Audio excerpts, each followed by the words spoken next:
Hello दोस्तों, स्वागत है आप सभी का हमारे चैनल भारत भूमि विद्यापीठ में। मैं वीरेंद्र आज आप सभी के लिए भारत के भौगोलिक अध्ययन के अंतर्गत उत्तर भारत के पर्वतीय क्षेत्र पर यह वीडियो लेक्चर लेकर के आया हूं। इस वीडियो लेक्चर में हम मुख्य रूप से हिमालय पर्वत पर विस्तृत चर्चा करेंगे मैप के माध्यम से। आज हम हिमालय पर्वत को उसके उत्पत्ति, उसके भौगोलिक, उसके प्रादेशिक विभाजन तथा उससे जुड़ी जितनी भी जो उसकी विशेषताओं के आधार पर जितने भी जो सवाल बनते हैं उन सारे सवाल को हम मैप के माध्यम से, बुलेट पॉइंट के माध्यम से समझेंगे, ताकि आने वाले आपके सभी वनडे मेंस एग्जाम, चाहे वो प्री हो, मेंस हो, व्यापम हो या कोई भी एग्जाम हो, हिमालय से जुड़े किसी भी प्रकार के सवाल को आप बड़े ही आसानी से हल कर पाएँ। ठीक है, तो वीडियो के अंत तक बने रखिए, क्योंकि एक ही वीडियो में हम हिमालय पर्वत को पूरी विस्तृत अध्ययन करेंगे यहाँ पर। और वीडियो पसंद आए तो प्लीज़ लाइक, सब्सक्राइब और शेयर करना ना भूलिएगा। तो चलिए आज का हमारे ये वीडियो स्टार्ट करते हैं बिना देरी के। भारत, जैसा कि आप जानते हैं कि हमारे देश भारत में बहुत अधिक धरातली विविधता देखने को मिलती है। धरातली विविधता से आशय मेरा यहाँ पर भारत के किसी क्षेत्र में आपको पर्वत, कहीं पहाड़, कहीं मैदान, कहीं पठार तो कहीं नदी दिखाई पड़ते हैं। इन पर्वत, पठार, मैदानों को ही भू आकृति या स्थलाकृति कहते हैं। क्या कहते हैं? भू आकृति या स्थलाकृति कहते हैं। तो जब आप किसी क्षेत्र का अध्ययन कर रहे होते हैं और उस क्षेत्र का जब आप भू आकृति की दृष्टि से अध्ययन कर रहे होते हैं, भू आकृति के अंतर्गत पर्वत, पठार, मैदान, तो आप उस क्षेत्र के धरातली स्वरूप की व्याख्या कर पाते हैं कि उस क्षेत्र का धरातल जो है स्थलाकृति कैसा है। उस क्षेत्र विशेष की संरचना की व्याख्या कर पाते हैं कि इसका निर्माण कैसा हुआ है, किन किन चीज़ों से हुआ है। और आप इन भू आकृतिक यानी कि पर्वत, पठार, मैदानों के अध्ययन के आधार पर आप उस क्षेत्र विशेष के सामाजिक आर्थिक महत्व को समझ पाते हैं। जैसे अगर पर्वतीय क्षेत्र है तो वहाँ की रहन सहन, वहाँ की सामाजिक संस्कृति अलग होगी, मैदान है तो अलग होगी। मैदानी क्षेत्र है तो निश्चित ही कृषि के लिए अनुकूल है, कृषि अधिशेष होगा। कृषि अधिशेष होगा तो इस क्षेत्र का आर्थिक विकास अधिक होगा। मैदान है, यहाँ परिवहन अधिक बिछेंगी, ठीक है, कृषि अधिशेष होगा। तो इस चीज़ को आपको समझ सकते हैं कि भू आकृति के अध्ययन से आप किसी क्षेत्र विशेष के सामाजिक आर्थिक महत्व को भी समझ सकते हैं। उसके धरातलीय स्वरूप यानी कि उसमें पर्वत, पठार, मैदान क्या पाए जा रहे हैं उसकी व्याख्या कर सकते हैं। उसकी संरचना के बारे में बता सकते हैं कि वो उसकी संरचना किन चीज़ों से मिलकर के बनी है, कब हुआ है। तो चलिए आज हम स्टार्ट करते हैं भारत।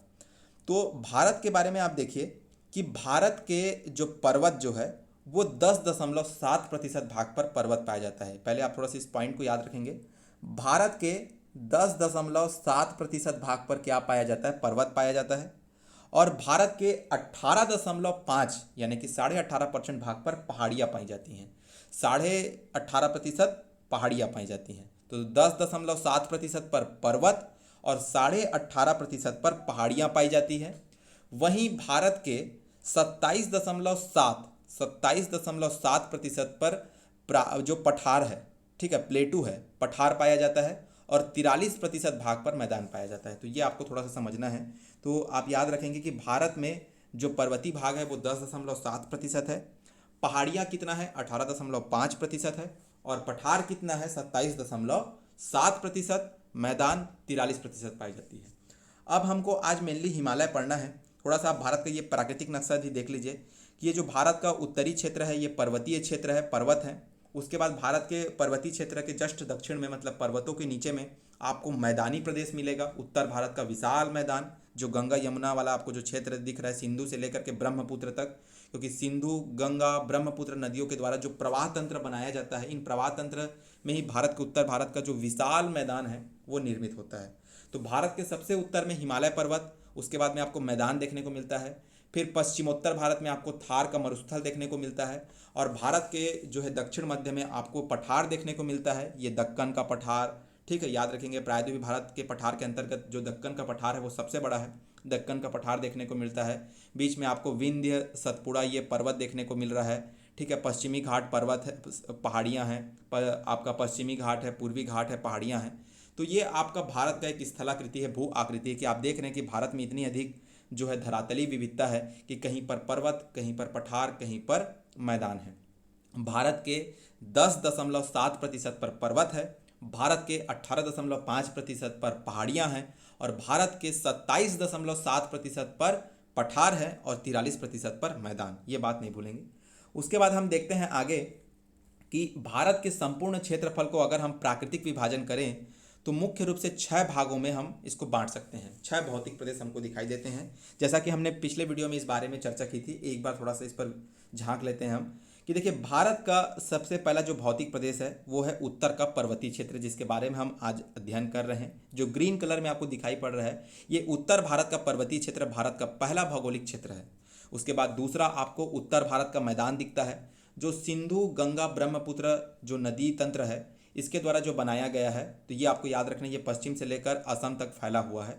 उसके बाद भारत के पश्चिमोत्तर हिस्से में आपको तीसरा भौगोलिक प्रदेश थार का मरुस्थल दिखाई देता है, मरुभूमि, ठीक है।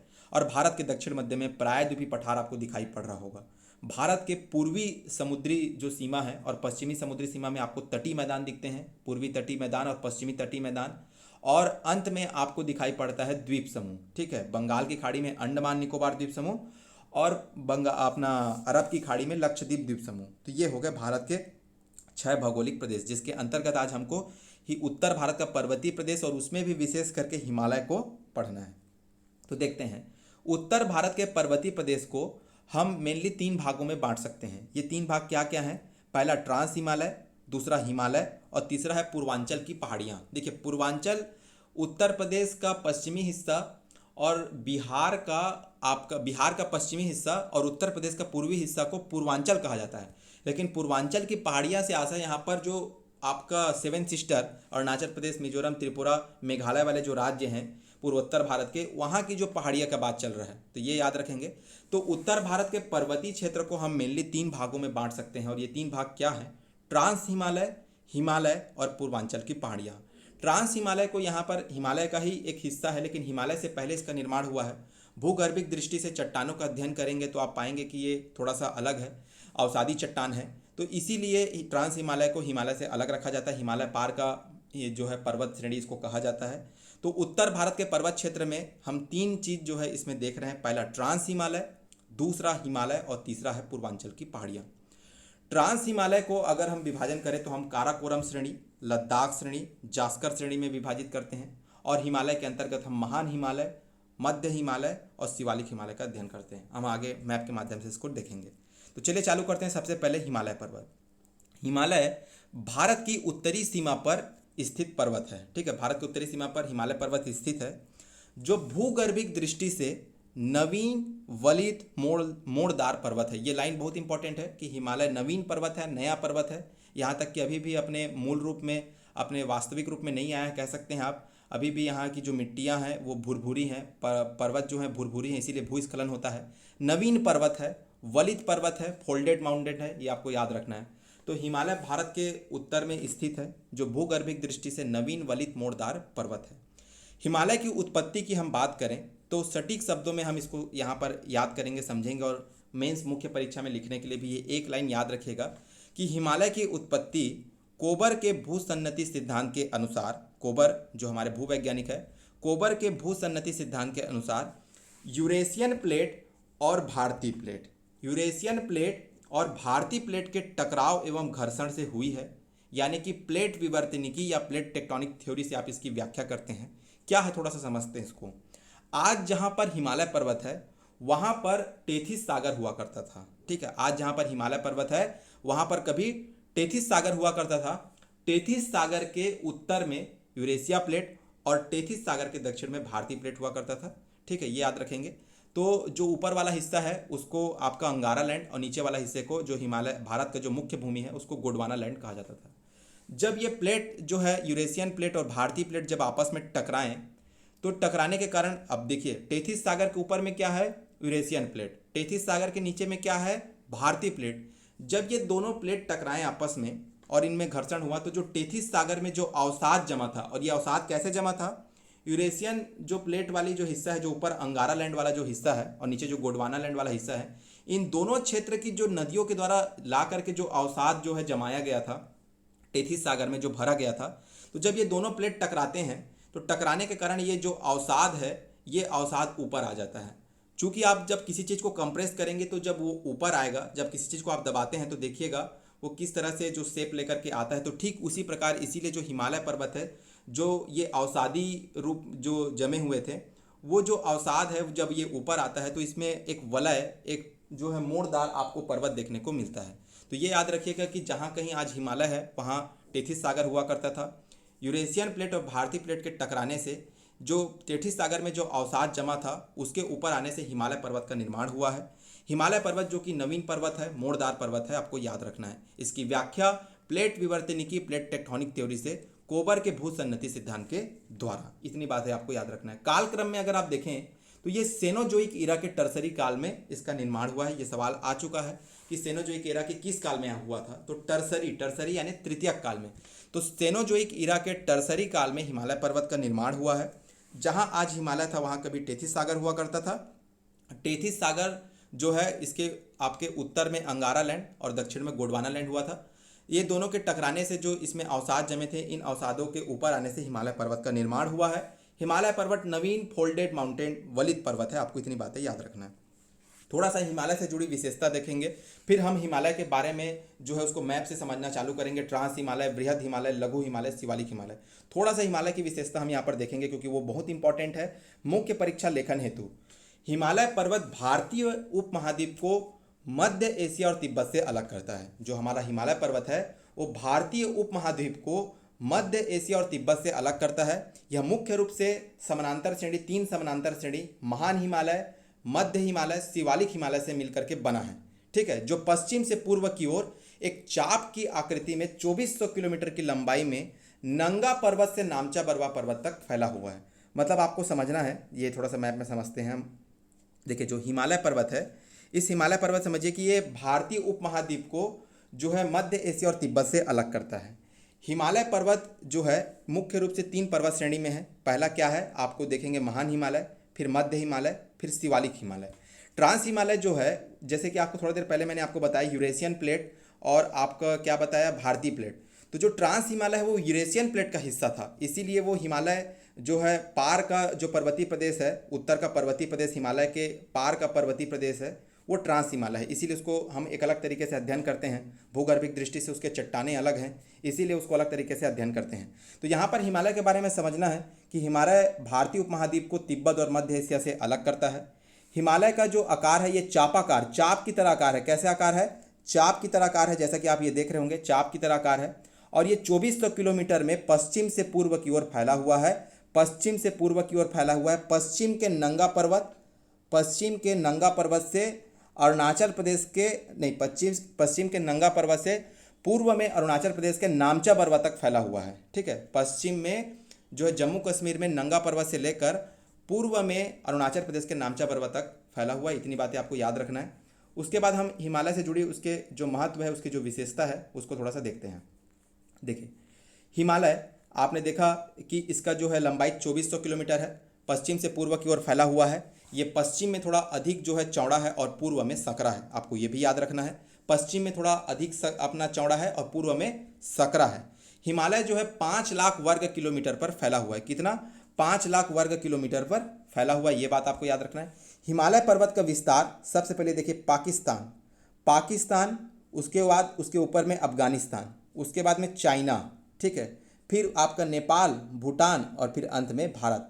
तो पाकिस्तान जो है 6 देशों में इसका विस्तार, पाकिस्तान नहीं, हिमालय पर्वत जो है 6 देशों में इसका विस्तार है। पाकिस्तान के ऊपर अफगानिस्तान, फिर आपका भारत, चीन, भूटान, नेपाल में। तो ये आपको याद रखना है। महत्व थोड़ा सा इसको हम समझते हैं। हिमालय पर्वत का महत्व न केवल इसके आसपास के देशों के लिए बल्कि पूरे विश्व के लिए है, क्योंकि हिमालय पर्वत ध्रुवीय क्षेत्रों के बाद, ध्रुवीय क्षेत्र मतलब नॉर्थ पोल, साउथ पोल, ध्रुवीय क्षेत्रों के बाद सबसे बड़ा हिमाच्छादित क्षेत्र है। ठीक है, बर्फ से ढका हुआ हिमाच्छादित क्षेत्र है जो विश्व की जलवायु को प्रभावित करता है। हिमालय इतना बड़ा पर्वत है जो विश्व की जलवायु को भी प्रभावित करता है। इसके महत्व के विभिन्न आधारों पर हम समझ सकते हैं। सबसे पहले देखते हैं प्राकृतिक महत्व। प्राकृतिक महत्व के बारे में आपको समझना है कि हिमालय पर्वत से जो निकलने वाली जो नदियां हैं, जो हिमालयी नदियां हैं, ये अवसाद के रूप में जो है पर्वतीय जो मिट्टी लेकर के आती हैं, और ये जो अवसादी मिट्टी लेकर के आती हैं जलोढ़ मिट्टी के रूप में ये मैदानी प्रदेश का निर्माण करती हैं। तो हिमालय से जो निकलने वाली जो हिमालयी नदियां हैं, ये अपने अवसाद के रूप में जो जलोढ़ मिट्टी से जो भारत के मैदानी जो प्रदेश है, जो पूरा सिंधु नदी से लेकर गंगा नदी होते तक, ब्रह्मपुत्र तक, असम तक फैला हुआ है, ये मैदानी प्रदेश का निर्माण करती है, जो हमारे आर्थिक पर्यावरणीय दृष्टि से बहुत ही इंपॉर्टेंस है।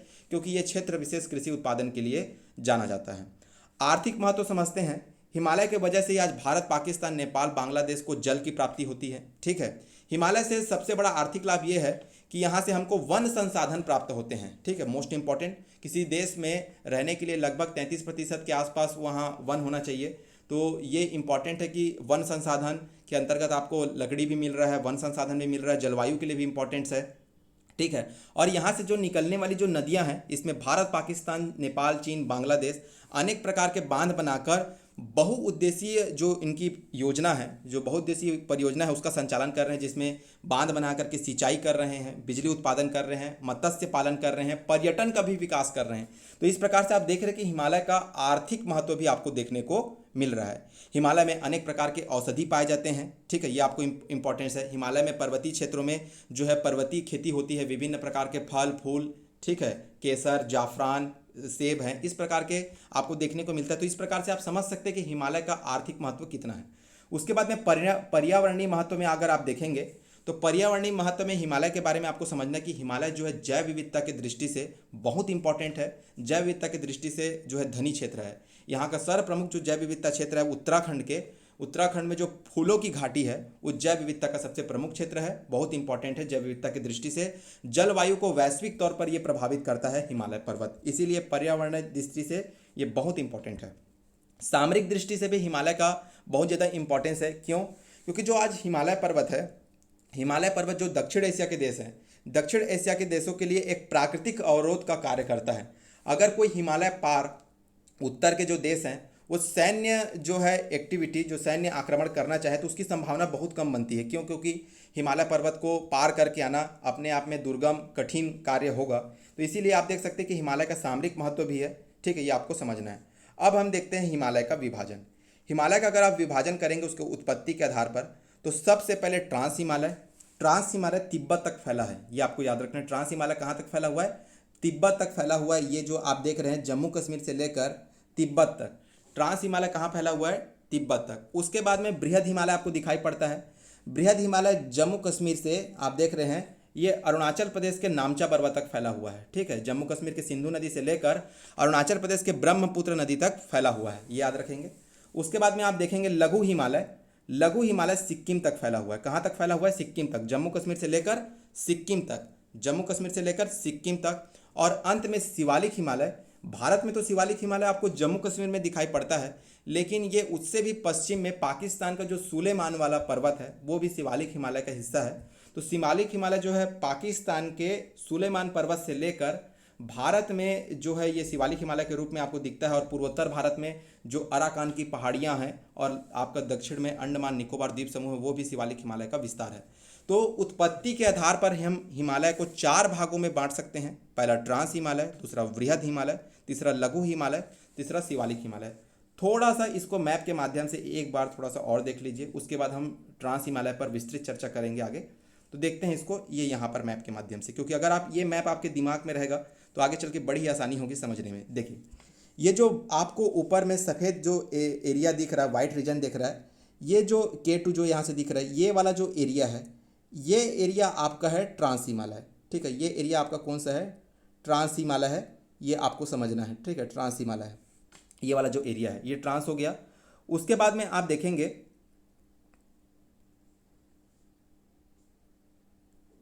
ठीक है, उसके बाद ये जस्ट ट्रांस हिमालय के नीचे ये जो बैगनी कलर में लाइन में डॉट कर रहा हूँ, ये देखिए जो सिक्किम के ऊपर ऊपर जा रहा है, ये पूरा अरुणाचल प्रदेश तक, ये वाला जो एरिया है ये आपका बृहद हिमालय, जो बैगनी कलर में बना हुआ है ये बृहद हिमालय है, ये आपको याद रखना है।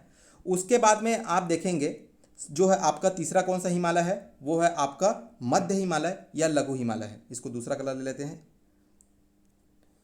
ये जम्मू कश्मीर से स्टार्ट होता है और बिल्कुल ये जो है बृहद हिमालय के दक्षिण में ये सिक्किम तक फैला हुआ है। सिक्किम में जो कंचनजंगा है ना, कंचनजंगा जो है पर्वत तक फैला हुआ है।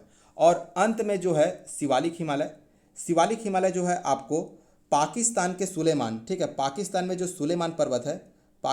सुलेमान पर्वत है और भारत में ये शिवालिक हिमालय यहाँ तक है, फिर बीच में ये धंस जाता है। उसके बाद ये पूर्वोत्तर भारत में अरुणाचल प्रदेश में आपको डफला, मिरी, अबोर, मिसमी और अंत में आपको जो है अराकान की पहाड़ी म्यांमार के साथ जो सीमा बनाती है उस रूप में दिखाई पड़ता है। तो देखिए सबसे पहले जो आपको पिंक कलर में दिख रहा है ये ट्रांस हिमालय है। पिंक कलर में जो सबसे पहले दिख रहा है वो कौन सा हिमालय? ट्रांस हिमालय। फिर बैगनी कलर में जो आपको दिखाई पड़ रहा है ये वृहद हिमालय है, ठीक है, जो जम्मू कश्मीर के सिंधु नदी से लेकर अरुणाचल प्रदेश में ब्रह्मपुत्र नदी तक फैला है, यानी कि नंगा पर्वत से नामचा बरवा पर्वत तक। और तीसरा जो आपको दिख रहा है ग्रीन कलर में ये लघु हिमालय है या मध्य हिमालय है। लघु हिमालय जम्मू कश्मीर से लेकर के सिक्किम तक फैला हुआ है, थोड़ा सा याद रखेंगे। लघु हिमालय जम्मू कश्मीर से लेकर सिक्किम तक फैला हुआ है। और अंत में जो ब्लू कलर की लाइन दिख रही है ये शिवालिक हिमालय या बाह्य हिमालय है या नवीन हिमालय। हिमालय का सबसे नवीन हिस्सा यही है जो पाकिस्तान के सुलेमान पर्वत से लेकर और ये आपको पूर्वोत्तर भारत में डाफला, मिरी, अबोर, मिसमी अरुणाचल प्रदेश में देखने को मिलता है। और अंत में ये है म्यांमार के साथ जो है पूर्वोत्तर में अराकान की पहाड़ी के रूप में है, भारत की प्राकृतिक सीमा बनाता है। और दक्षिण पूर्व में ये अंडमान निकोबार द्वीप समूह के रूप में समुद्र में आपको दिखाई पड़ता है। तो ये याद रखिएगा, ट्रांस हिमालय, बृहद हिमालय, लघु या मध्य हिमालय और लास्ट में शिवालिक हिमालय। आगे चलिए हम इस पर विस्तृत चर्चा करते हैं ट्रांस हिमालय पर, ठीक है। देखिए ट्रांस हिमालय को अन्य किस नाम से जाना जाता है? तो वो आपको याद रखिएगा, ट्रांस हिमालय को तिब्बत हिमालय के नाम से भी जाना जाता है, ठीक है। ट्रांस हिमालय को और किस नाम से जाना जाता है? तिब्बत हिमालय के। ये आप देख लीजिए ट्रांस हिमालय है जो तिब्बत तक फैला हुआ है। इसका अधिक विस्तार तिब्बत में है, लगभग इसका मेजर पोर्शन जो है तिब्बत में होने के कारण इसे तिब्बत हिमालय भी कहा जाता है। ट्रांस हिमालय का जो विस्तार तिब्बत में अधिक है इसीलिए तिब्बत हिमालय कहते हैं। इसकी औसत ऊंचाई आपका 61, सॉरी यहाँ पे 6100 नहीं, ये 6000 मीटर है। ये थोड़ा सा मिस्टेक हो गया है क्योंकि 6100 मीटर जो है अधिक ऊंचाई जो है बृहद हिमालय की है, तो इसको थोड़ा सा सुधार लेंगे। ये यहाँ पर है 6000 मीटर, ठीक है। कितना है? 6000 मीटर, याद रखेंगे 6000 मीटर। तो समझते हैं ट्रांस हिमालय का अधिक विस्तार कहाँ है? तिब्बत में है। इसकी औसत ऊंचाई 6000 मीटर है। इसका निर्माण अवसादी चट्टानों से हुआ है। अब देखिए इसको रटना नहीं है, समझना है। जहाँ पर आज हिमालय पर्वत है वहाँ पर टेथिस सागर हुआ करता था। टेथिस सागर के उत्तर में यूरेशिया प्लेट और टेथिस सागर के दक्षिण में भारतीय प्लेट। टेथिस सागर के जो है उधर उत्तर में यूरेशिया प्लेट में अंगारा लैंड और टेथिस सागर के दक्षिण में जो भारतीय प्लेट है इधर गोंडवाना लैंड, आपको समझना है। तो जो ट्रांस हिमालय है ये आपका समझना है कि ये जो यूरेशियन प्लेट का भाग था और आप देखें कि इसका निर्माण सबसे पहले हुआ है, हिमालय से भी पहले इसका निर्माण हुआ है। तो जो टेथिस सागर में जो अवसाद थे उन अवसादों से ही इसका निर्माण हुआ है ट्रांस हिमालय का, ये आपको समझना है। तो इसीलिए इसका निर्माण अवसादी चट्टानों से हुआ है। इसका जो अधिक विस्तार है वो तिब्बत में है। औसत ऊंचाई 6000 मीटर है। टेथिस हिमालय के नाम से भी जाना जाता है क्योंकि ये प्राचीनतम भाग है, हिमालय का सबसे प्राचीनतम भाग है। टेथिस हिमालय के नाम से जाना जाता है। तिब्बत हिमालय के नाम से भी जाना जाता है क्योंकि अधिकांश भाग इसका तिब्बत में है। ट्रांस हिमालय में वनस्पतियों का अभाव है, ऑब्वियस सी बात है। 6000 मीटर की ऊंचाई है, हिमाच्छादित प्रदेश है, बहुत ज़्यादा बर्फ से ढका रहता है साल भर, तो वनस्पति उगेंगे ही नहीं, किसी प्रकार के वनस्पति नहीं उगते, तो वनस्पति का अभाव है, ये याद रखना है। ट्रांस हिमालय में 3 प्रकार की पर्वत श्रृंखला पाई जाती है, काराकोरम, लद्दाख, जास्कर। काराकोरम, लद्दाख, जास्कर और इसकी ऊंची चोटी है K2, ठीक है, याद रखेंगे ट्रांस हिमालय में। इसको समझते हैं, देखते हैं थोड़ा सा डायग्राम में, ये डायग्राम में समझिए। ट्रांस हिमालय में 3 पर्वत चोटी पाई जाती है, पहला काराकोरम, दूसरा लद्दाख, तीसरा जास्कर, ठीक है, याद रखेंगे काराकोरम, लद्दाख, जास्कर। काराकोरम, लद्दाख, जास्कर। काराकोरम के बारे में समझते हैं। काराकोरम के लिए आपको बस 2 बातें याद रखना है कि इसमें 4 हिमनद यानी 4 ग्लेशियर और 2 चोटी याद रखनी है। 4 हिम ग्लेशियर यानी सबसे पहले याद रखेंगे सियाचिन, हिस्पर, बाल्टोरा, ठीक है, सियाचिन, हिस्पर, बियाफो, बाल्टोरा, ये 4 इसके जो है हिम ग्लेशियर हैं। कौन से हैं? हिम ग्लेशियर, सियाचिन, हिस्पर, बियाफो, बाल्टोरा। और इसकी 2 चोटी याद रखना है आपको, K2, K4, K2, K4, 2 चोटी ऊंची याद रखना है, K2 और K4। तो K2 जिसको गॉडविन ऑस्टिन जाना जाता है और K4 गैसर ब्रूम, ये याद रखना है, K2, K4, K4 गैसर ब्रूम। और 4 इसमें जो है आपको ग्लेशियर याद रखना है, वो क्या है? तो सियाचिन भारत का सबसे बड़ा ग्लेशियर है, 75 किलोमीटर। सियाचिन भारत का सबसे ऊंचाई पर स्थित ग्लेशियर है, सियाचिन को भूलेंगे नहीं। सियाचिन, बियाफो, बाल्टोरा, हिस्पर, सियाचिन, बियाफो, बाल्टोरा, हिस्पर। काराकोरम के बारे में इतनी बातें याद रखना है। काराकोरम जो है किर्गिज भाषा का शब्द है जिसका अर्थ होता है काली भुरभुरी मिट्टी। काराकोरम को कृष्णागिरी भी कहा जाता है। काराकोरम को कृष्णागिरी भी कहा जाता है। काराकोरम का शाब्दिक अर्थ क्या है? काली भुरभुरी मिट्टी, किर्गिज भाषा का शब्द है। काराकोरम में 3 पर्वत श्रेणी, 4 जो है आपको वो याद रखना है, 4 ग्लेशियर याद रखना है। क्या क्या? सियाचिन, बियाफो, बाल्टोरा, हिस्पर। सियाचिन, बियाफो, बाल्टोरा, हिस्पर। और 2 ऊंची चोटी याद रखना है, K2 और आपका K4। ठीक है, K2 गाडविन ऑस्टिन और K4 है आपका जो है गैसरब्रूम, ये याद रखना है। उसके बाद है लद्दाख। लद्दाख के बारे में आपको 2 बातें याद रखनी बस। ठीक है, पहला क्या कि काराकोरम के दक्षिण में लद्दाख श्रेणी स्थित है, जैसा कि डायग्राम में आपको दिख रहा है। इस पर भारत की जो है, भारत ही नहीं विश्व की सबसे ऊंची चोटी स्थित है, जो इसके पश्चिम में है, जिसका नाम है राकापोसी। तो याद रखेंगे लद्दाख श्रेणी के आपको पश्चिम में एक चोटी दिखाई देती है, उस चोटी का नाम क्या है? पर्वत चोटी है, उसका नाम क्या है? राकापोसी। राकापोसी भारत ही नहीं विश्व की सबसे अधिक तीव्र ढाल वाली चोटी है। ये लद्दाख के पश्चिम में है। लद्दाख पर्वत सिंधु नदी और उसकी सहायक श्योक नदी के मध्य जल विभाजक का कार्य करता है। 2 बातें याद रखना है, लद्दाख पर्वत सिंधु नदी और उसकी सहायक नदी श्योक नदी के मध्य जल विभाजक का कार्य करता है। लद्दाख पर्वत के पश्चिम में ऊंची चोटी राकापोसी है, जो भारत ही नहीं विश्व के सबसे अधिक तीव्र ढाल वाली चोटी है, ये आपको याद रखना है। और अंत में है जास्कर श्रेणी, ये आपको याद रखना है। तो ट्रांस हिमालय में मेनली आपको 3 पर्वत श्रेणी याद रखना है, काराकोरम, लद्दाख, जास्कर याद रखेंगे। इसको थोड़ा सा देख लेते हैं। तो ट्रांस हिमालय के बारे में हमने देखा कि ट्रांस हिमालय का विस्तार तिब्बत में अधिक होने के कारण से तिब्बत हिमालय भी कहा जाता है। इसकी औसत ऊंचाई 6000 मीटर है, 61 नहीं 6000 मीटर है। इसका निर्माण अवसादी चट्टानों से हुआ है। टेथिस हिमालय के नाम से भी जाना जाता है, क्यों? क्योंकि प्राचीनतम भाग रहा है टेथिस हिमालय का। तिब्बत हिमालय के नाम से जाना जाता है, वनस्पतियों का अभाव है। इसमें 3 पर्वत श्रृंखला है, काराकोरम, उसके दक्षिण में लद्दाख और उसके दक्षिण में जास्कर। काराकोरम, लद्दाख, जास्कर, उत्तर से दक्षिण। इसकी ऊंची चोटी क्या है? K2 है। K2 का अन्य नाम क्या है? Godwin Austen. Trans Himalaya Sindhu, Satluj, Brahmaputra जैसी नदियों का उद्गम क्षेत्र है, यह भी इंपॉर्टेंट है। ट्रांस हिमालय वाले जो क्षेत्र है, इसी क्षेत्र से ही सिंधु नदी, सतलज नदी, ब्रह्मपुत्र नदी का उद्गम होता है। ट्रांस हिमालय के दक्षिण में हिमालय पर्वत स्थित है। ठीक है, याद रखेंगे। हिमालय पर्वत के अंतर्गत में वो आते हैं ना, आपका महान हिमालय, मध्य हिमालय, शिवालिक हिमालय, तो यही बोल रहा है। ट्रांस हिमालय के दक्षिण में हिमालय पर्वत है। ट्रांस हिमालय वृहद हिमालय से सचर जोन से अलग होता है। देखिए, ये जो आप देख रहे हैं ट्रांस हिमालय और बृहद हिमालय, इसके बीच में ये जो गैप है, इसी को बोलते हैं सचर जोन या हिंज लाइन। ये जो है इसको क्या बोलेंगे? सचर जोन या हिंज लाइन। सचर जोन या हिंज लाइन। तो याद रखेंगे ट्रांस हिमालय और बृहद हिमालय जो है किससे अलग होते हैं? सचर जोन या हिंज लाइन से। आगे हम देखते हैं, ट्रांस हिमालय हमारा कंप्लीट हुआ। थोड़ा सा काराकोरम के बारे में क्या क्या हमने देखा ये देख लीजिए। काराकोरम उत्तर में पामीर के गांठ से मिलता है। ठीक है, काराकोरम का उत्तरी विस्तार ही है जो तिब्बत का पठार है, तो उत्तर में जो पामीर के गांठ से मिलता है। और दक्षिण पूर्व में इसका विस्तार क्या है? कैलाश पर्वत। ठीक है, ये आपको डायग्राम में दिख रहा होगा। और इसे काराकोरम को उच्च एशिया का ऋण कहा जाता है, ये भी इंपॉर्टेंट है। काराकोरम को क्या कहा जाता है? काराकोरम पर्वत श्रेणी को उच्च एशिया का ऋण कहा जाता है। इसे कृष्णागिरी भी कहा जाता है। काराकोरम किर्गिस्तान का शब्द है, जिसका अर्थ होता है काली भुरभुरी मिट्टी। इस पर 4 ग्लेशियर पाए जाते हैं, सियाचिन, बियाफो, बाल्टोरा, हिस्पर। सियाचिन, बियाफो, बाल्टोरा, हिस्पर। तो सियाचिन 75 किलोमीटर सबसे अधिक है, फिर बियाफो, बाल्टोरा, हिस्पर। ठीक है, इसी क्रम में याद रखेंगे, सियाचिन, बियाफो, बाल्टोरा, हिस्पर। सियाचिन, बियाफो, बाल्टोरा, हिस्पर। 2 ऊंची चोटी याद रखेंगे, K2, K4। तो K2 को क्या बोलते हैं? गाडविन ऑस्टिन, और K4 को गैसरब्रूम। अब हम देखते हैं लद्दाख। लद्दाख के बारे में हमने क्या देखा कि इसकी सबसे ऊंची चोटी राकापोसी है, जो संसार के सबसे तीव्र ढाल वाली चोटी है।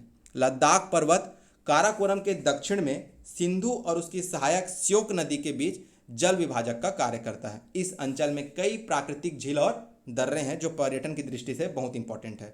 अंत में जास्कर पर्वत है, क्योंकि ट्रांस हिमालय में 3 पर्वत, काराकोरम, लद्दाख, जास्कर। काराकोरम, लद्दाख, जास्कर। लद्दाख जो है दक्षिण में, जास्कर जो है लद्दाख के दक्षिण में स्थित है, और इसका विस्तार देवसाई पर्वत के रूप में भी मिलता है। अब हम देखते हैं बृहद हिमालय या महान हिमालय या हिमाद्री। ठीक है, थोड़ा सा इसको डायग्राम में यहाँ समझिए, एक बार देख लीजिए। ये देखिए ट्रांस हिमालय। ट्रांस हिमालय के बाद में ये बृहद हिमालय, बृहद हिमालय जो कि आपको जम्मू कश्मीर में सिंधु नदी से लेकर अरुणाचल प्रदेश में ब्रह्मपुत्र की नदी तक देखने को मिल रहा है। ठीक है, याद रखेंगे। ये आपको ये यहाँ सिंधु नदी से लेकर यहाँ पर आपको ब्रह्मपुत्र नदी तक इसका विस्तार देखने को मिल रहा है। नंगा पर्वत से लेकर नामचा बरवा पर्वत तक, नंगा पर्वत से लेकर नामचा बरवा तक, इसी बृहद हिमालय के बारे में हमको थोड़ा सा चर्चा करना है, थोड़ा सा मैप में ये याद रखेंगे। चलिए देखते हैं फिर बृहद हिमालय। बृहद हिमालय, इसे महान हिमालय भी कहा जाता है। महान क्यों कहते हैं? लंबाई के आधार पर। ये 2500 किलोमीटर, 2400 से 2500 किलोमीटर लंबा है, इसीलिए इसे महान हिमालय कहा जाता है। ठीक है, बृहद हिमालय कहा जाता है। हिमाद्री हिमालय भी कहा जाता है। क्यों? क्योंकि इसमें जो है साल भर ये क्षेत्र हिमाच्छादित रहता है और इसकी औसत ऊंचाई 6100 किलोमीटर है। देखिए, इससे पहले हमने पढ़ा ट्रांस हिमालय। ट्रांस हिमालय की औसत ऊंचाई 6000 मीटर है, वहीं बृहद हिमालय की औसत ऊंचाई कितना है? 6100 मीटर है। यानी कि सारे हिमालय के पर्वतीय प्रदेशों में बृहद हिमालय सर्वाधिक ऊंचा है। ये हिमालय का सबसे ऊंचा प्रदेश है, आपको ये याद रखना है। मोस्ट इंपॉर्टेंट है ये पॉइंट कि क्योंकि इसका हाइट आप देख रहे हैं 6100, ये ट्रांस हिमालय से भी ऊंचा है, याद रखना है। तो औसत ऊंचाई 6100 मीटर। विश्व का सर्वाधिक ऊंचा पर्वत श्रृंखला है, क्योंकि यहीं पर आपको माउंट एवरेस्ट, विश्व की सबसे ऊंची चोटी देखने को मिलती है। इसका विस्तार, बृहद हिमालय का विस्तार सिंधु से लेकर ब्रह्मपुत्र नदी तक है। 2500 किलोमीटर में ये फैला हुआ है। ठीक है, ये थोड़ा सा हिमालय पर्वत, ठीक है, देख रहे हैं, थोड़ा सा मनोरंजन भी बना रहे। तो ये हिमालय पर्वत, अभी हम लोग बृहद हिमालय पर बात कर रहे हैं। बृहद हिमालय को अन्य किस नाम से जाना जाता है? इसको महान हिमालय भी कहा जाता है। क्यों? लंबाई के आधार पर 2500 किलोमीटर इसकी लंबाई है। हिमाद्री हिमालय क्यों कहते हैं? देखिए, साल भर ऐसे ही हिम जमे होते हैं, बर्फ़ जमे होते हैं इस एरिया में, इसीलिए इसे हिमाद्री हिमालय भी कहा जाता है। महान हिमालय भी कहा जाता है। सर्वोच्च हिमालय भी कहा जाता है, ऊंची चोटी है माउंट एवरेस्ट, इसलिए सर्वोच्च हिमालय भी कहा जाता है। बहुत ऊंची चोटी है माउंट एवरेस्ट, देख रहे हैं ऊंचे ऊंचे पर्वत है। तो इस क्षेत्र में बहुत अधिक ऊंचे पर्वत होने के कारण इसे सर्वोच्च हिमालय भी कहा जाता है। महान हिमालय क्यों कहा जाएगा? क्योंकि लंबाई के आधार पर बहुत बड़ा है बृहद हिमालय, इसीलिए कहा जाएगा। और हिमाद्री हिमालय भी कहा जाता है क्योंकि साल भर हिम आच्छादित रहते हैं। आगे हम देखते हैं, ये नाम आपको याद हो गए होंगे डायग्राम के माध्यम से। आगे देखते हैं इनके पर्वत। ठीक है, ये सवाल इसका यहाँ से आता है, जो बृहद हिमालय का। बृहद हिमालय में चूंकि ये इसकी औसत ऊंचाई कितना है? 6100 मीटर है। ये हिमालय का सबसे जो है ऊंचा पर्वत श्रृंखला है। यहाँ पर सारे ऊंचे ऊंचे पर्वत आपको यहीं पर देखने को मिलेंगे। तो इसका जो पर्वत है, इनको जमाने के लिए एग्जाम में आता है। पश्चिम से पूर्व, पूर्व से पश्चिम, कैसे भी जमाने के लिए आए आप बड़ी आसानी से जमा लेंगे। तो यहाँ पर हम इसको देखते हैं पश्चिम से पूर्व। बृहद हिमालय जम्मू कश्मीर के नंगा पर्वत से लेकर नामचा बरवा तक फैला हुआ है। सबसे पहले ये समझेंगे, बृहद हिमालय जम्मू कश्मीर के नंगा पर्वत से लेकर अरुणाचल प्रदेश के नामचा बरवा तक फैला हुआ है। तो जम्मू कश्मीर में सबसे ऊंची चोटी इसकी क्या है? नंगा पर्वत। उसके बाद कामेत और नंदा देवी, ये उत्तराखंड में है। कामेत और नंदा देवी कहाँ है? उत्तराखंड में है, ये आपको याद रखना है। ये कामेत और नंदा देवी उत्तराखंड में है। उसके बाद धौलागिरी से लेकर कंचनजंगा तक नेपाल में और नामचा बरवा अरुणाचल प्रदेश में। तो कामेत और नंदा देवी कहाँ है? उत्तराखंड में। तो देखिए, सबसे पहले हमने देखा नंगा पर्वत जम्मू कश्मीर में। उसके बाद कामेत और नंदा देवी, कामेत और नंदा देवी कहाँ है? उत्तराखंड में। ठीक, इतना याद हो गया, बस अभी इतनी याद करिए। सबसे पहले नंगा पर्वत कहाँ है? जम्मू कश्मीर में। फिर कामेत और नंदा देवी कहाँ है? उत्तराखंड में। अब देखिए, जो कामेत है और नंदा देवी, कामेत और नंदा देवी के बीच में और बहुत सारी ऊंची चोटी है। इन ऊंची चोटियों का नाम क्या है? बंदरपूछ, यमुनोत्री, गंगोत्री। देखिए दोनों एक साथ, यमुनोत्री, गंगोत्री, बद्रीनाथ, केदारनाथ। यमुनोत्री, गंगोत्री, बद्रीनाथ, केदारनाथ और त्रिशूल। ठीक है, ये सारे जो पर्वत क्षेत्र है ये कामेत और नंदा देवी के बीच में है, आपको याद रखना है। तो कामेत, फिर बंदरपूछ, ठीक है, कामेत, बंदरपूछ, यमुनोत्री, गंगोत्री, त्रिशूल, बद्रीनाथ, केदारनाथ। यमुनोत्री, गंगोत्री, त्रिशूल, बद्रीनाथ, केदारनाथ। तो सबसे पहले देखिए नंगा पर्वत, नंगा पर्वत जम्मू कश्मीर में। फिर उत्तराखंड में आएंगे तो कामेत और नंदा देवी के बीच में बहुत सारे पर्वत श्रृंखला हैं। इसको कैसे याद करेंगे? सबसे पहले बंदरपूछ, पहले बंदर आ गया। उसके बाद में यमुनोत्री, गंगोत्री, दो नदियों का नाम है। फिर त्रिशूल आ गया बीच में। उसके बाद में बद्रीनाथ, केदारनाथ, बद्रीनाथ, केदारनाथ। तो कैसे याद करेंगे? कामेत, कामेत बोलने के बाद में बंदर, बंदरपूछ, यमुनोत्री, गंगोत्री, त्रिशूल, बद्रीनाथ, केदारनाथ। उसके बाद चलते हैं नेपाल में। नेपाल में जो चोटी है पश्चिम से पूर्व, वो कैसे हैं? सबसे पहले धौलागिरी, धौलागिरी, उसके बाद में अन्नपूर्णा, ठीक है, फिर मनसालू, फिर गौरी शंकर, फिर छुयू, फिर जो है माउंट एवरेस्ट, फिर मैकालू, फिर कंचनजंगा। तो कैसे याद करेंगे? देखिए धौलागिरी, सबसे पहले धौलागिरी को याद रखना है। उसके बाद में अन्नपूर्णा, मनसालू, देखिए अन्नपूर्णा में अन्न है और मनसालू में आलू है, तो अन्न आलू ऐसे याद रहेगा। सबसे पहले धौलागिरी एक तो याद रहेगा, धौलागिरी हो गया, फिर अन्न आलू ऐसे करके अन्नपूर्णा मनसालू, धौलागिरी अन्नपूर्णा मनसालू, ये तीन का पेयर याद रखेंगे, धौलागिरी अन्नपूर्णा मनसालू।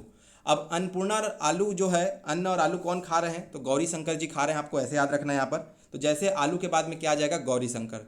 तो धौलागिरी अन्नपूर्णा मनसालू गौरी शंकर, फिर छुयू, उसके बाद में माउंट एवरेस्ट मैकालू, दोनों एम से है, माउंट एवरेस्ट मैकालू, माउंट एवरेस्ट मैकालू, और लास्ट में है कंचनजंगा। कंचनजंगा भारत में स्थित सबसे ऊंचा पर्वत है हिमालय का, याद रखेंगे। भारत का सबसे ऊंचा पर्वत जो भारत में स्थित है वो कंचनजंगा है। और भारत का सबसे ऊंचा स्थल कौन सा है? वो K2 है, लेकिन वो पाक अधिकृत कश्मीर में है। तो इसीलिए भारत में स्थित भारत का सबसे ऊंचा पर्वत कंचनजंगा, ठीक है, याद रखेंगे, सबसे ऊंची चोटी। उसके बाद ये लास्ट में नामचा बरवा जो है अरुणाचल प्रदेश में फैला हुआ है। तो इस प्रकार से आप पश्चिम से पूर्व हिमालय की पर्वत श्रृंखलाओं को बड़ी आसानी से जमा पाएंगे। सबसे पहले नंगा पर्वत, नंगा पर्वत के बाद में उत्तराखंड में कामेत और नंदा देवी, कामेत और नंदा देवी, कामेत और नंदा देवी के बीच में क्या याद रखेंगे? सबसे पहले बंदर, बंदर के बाद में दो नदी का नाम यमुनोत्री गंगोत्री, यमुनोत्री गंगोत्री, फिर बीच में त्रिशूल, फिर बद्रीनाथ केदारनाथ, बद्रीनाथ केदारनाथ। फिर जैसे ही आप नेपाल में पहुंचेंगे तो नेपाल में सबसे पहले धौलागिरी, नेपाल में धौलागिरी याद रखेंगे। उसके बाद में अन्नपूर्णा मनसालू, अन्नपूर्णा मनसालू, और अन्न और आलू कौन खाते हैं? गौरी शंकर खाते हैं। तो यहाँ तक हो गया धौलागिरी, अन्नपूर्णा, मनसालू, गौरी शंकर। फिर जो है छुयू, गौरी शंकर छुयू गायब हो गए। उसके बाद में देखते हैं माउंट एवरेस्ट मैकालू, माउंट एवरेस्ट मैकालू गायब होकर कहाँ चले गए? माउंट एवरेस्ट मैकालू में। और अंत में कंचनजंगा, कंचनजंगा जो सिक्किम में है, कंचनजंगा का अधिकांश भाग नेपाल में आता है, लेकिन जो इसकी जो ऊंची चोटी है वो ऊंची चोटी वाला हिस्सा भारत में है। और लास्ट में एकदम इसका जो पूर्वी हिस्सा है वो नामचा बरवा अरुणाचल प्रदेश में। तो ये था बृहद हिमालय, आपको आशा करते समझ में आया होगा। अब इसकी थोड़ी सी ऊंची चोटी हम याद कर लेते हैं। माउंट एवरेस्ट सबसे ऊंची चोटी है इसकी, ठीक है। उसके बाद में कंचनजंगा, नंगा पर्वत, अन्नपूर्णा। तो देखिए सबसे पहले कम से कम बस आप 3 से 4 को याद रखिए, माउंट एवरेस्ट, कंचनजंगा याद रहेगा, माउंट एवरेस्ट, कंचनजंगा, ठीक है। उसके बाद में नंगा पर्वत, माउंट एवरेस्ट के बाद में आप K2 को भी याद रखेंगे, माउंट एवरेस्ट, फिर K2, फिर कंचनजंगा, फिर नंगा पर्वत, फिर अन्नपूर्णा, इतना याद रखेंगे।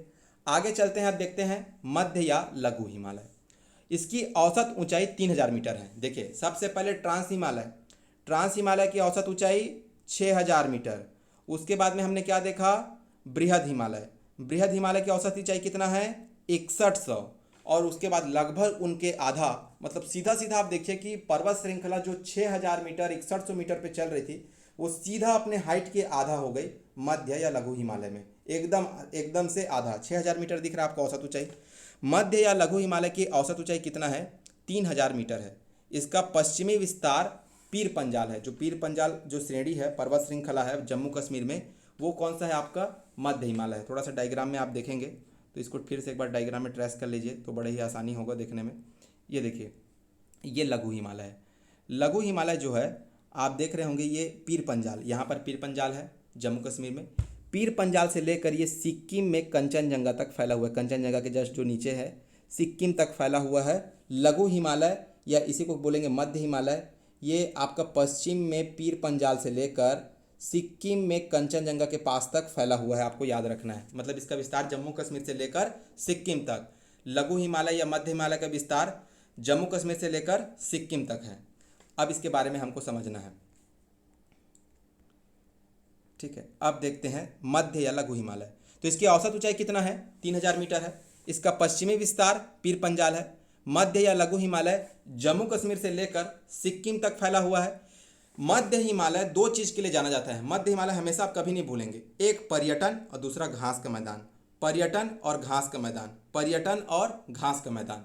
तो मध्य हिमालय पर्यटन और घास का मैदान, मध्य हिमालय पर्यटन और घास का मैदान, मध्य हिमालय पर्यटन और घास का मैदान। तो याद रखेंगे। देखिए पर्यटन क्षेत्र इसमें कौन कौन से है, रानीखेत, कुल्लू, मनाली, मंसूरी, डलहौजी, ठीक है, ये सारे जो पर्यटन स्थल एक इसमें है मध्य हिमालय।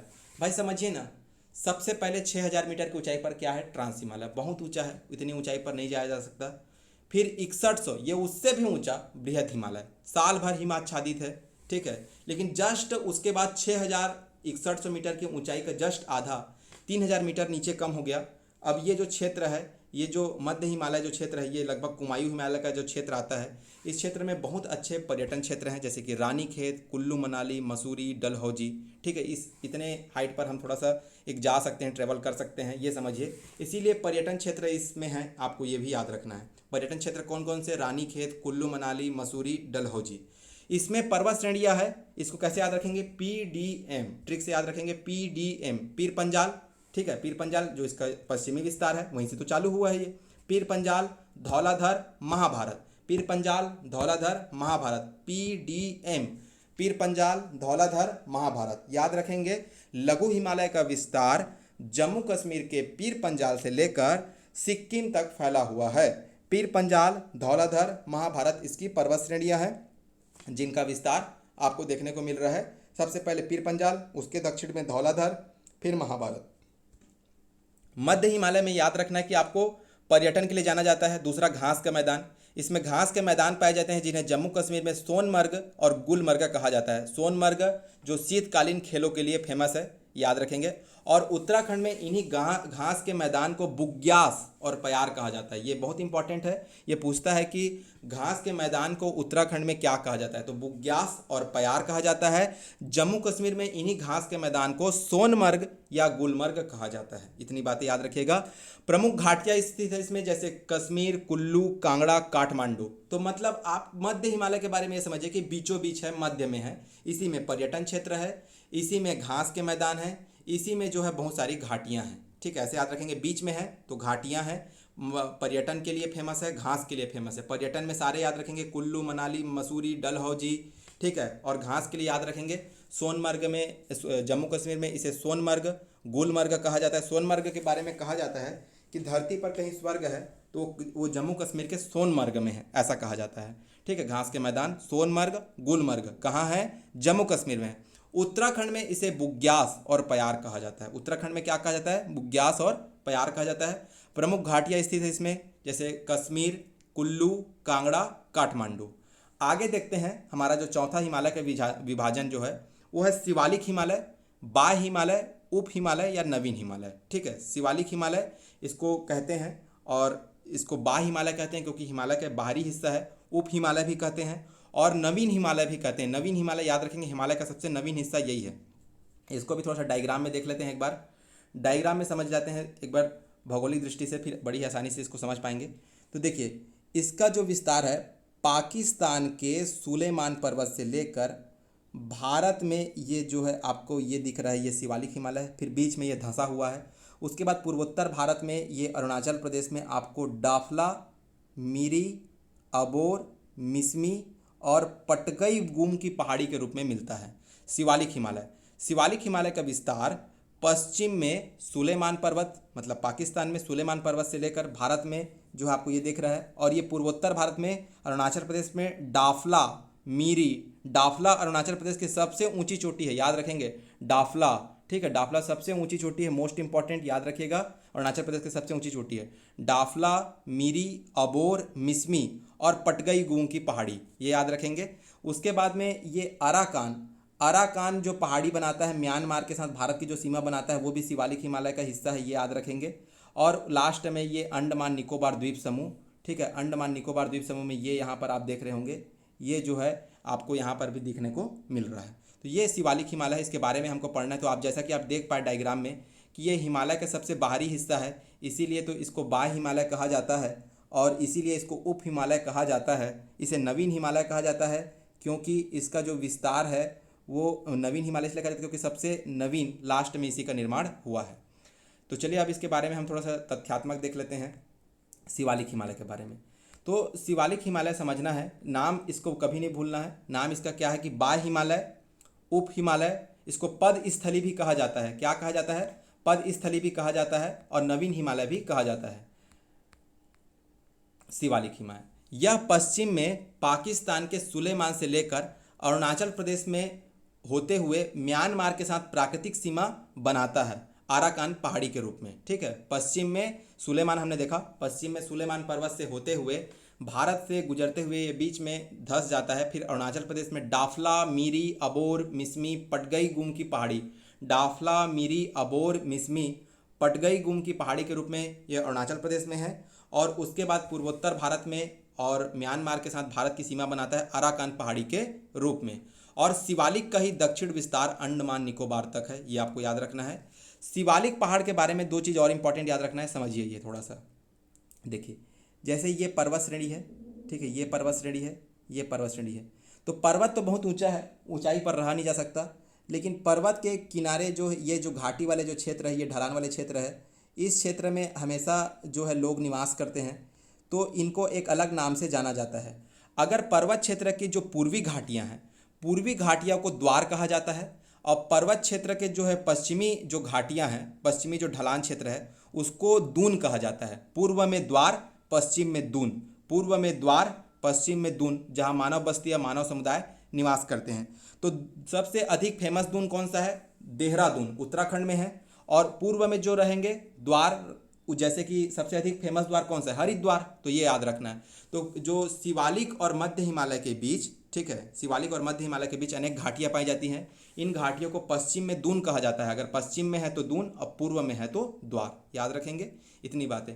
अब हम थोड़ा सा देख लेते हैं, ये जो हमारा है शिवालिक हिमालय, पाकिस्तान में सुलेमान पर्वत, उसके बाद भारत में पूर्वोत्तर भारत में ये डाफला, मिरी, अबोर, मिसमी, पटगई गुम की पहाड़ी, पूर्वोत्तर में आराकान और फिर अंडमान में फैला हुआ है। अब थोड़ा सा देख लेते हैं हिमालय का अलग करने के लिए। देखिए, सबसे पहले ट्रांस हिमालय, फिर बृहद हिमालय, फिर मध्य हिमालय, फिर शिवालिक हिमालय। ट्रांस हिमालय और बृहद हिमालय के बीच में सचर जोन या हिंज लाइन, सचर जोन या हिंज लाइन, ठीक है, ये अलग करती है। ट्रांस हिमालय और बृहद हिमालय को कौन अलग करता है? Suture zone. उसके बाद में बृहद हिमालय और मध्य हिमालय के बीच में क्या है? Main central thrust, MCT, main central thrust.